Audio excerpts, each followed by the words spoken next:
Hi friends, நம்ம இப்போ பொங்கல் எப்படி செய்யலாம்னு பார்க்கலாம் வாங்க.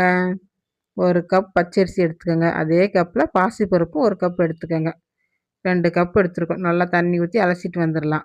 அப்புறம் 1 கப்புக்கு 3 கப் தண்ணி ஊற்றணும். நான் 6 கப் தண்ணி ஊற்றிருக்கோம். நம்ம 2 கப் எடுத்துருக்குறோம்.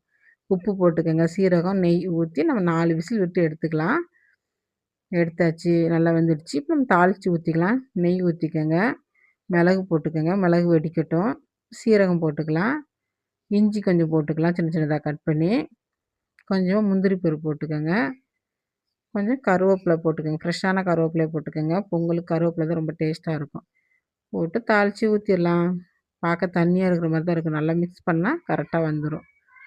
இப்படி செஞ்சு பாருங்கள், பொங்கல் டேஸ்ட்டாக இருக்கும். நம்ம சாம்பார், சட்னி எதுனாலும் வச்சு சாப்பிட்லாம். நான் சாம்பார் தான் வச்சு சாப்பிட்டுக்கிட்டோம். எல்லா காய்கறியும் போட்டு சாம்பார் வச்சாச்சு. வாங்க சாப்பிட்லாம். Okay, thank you.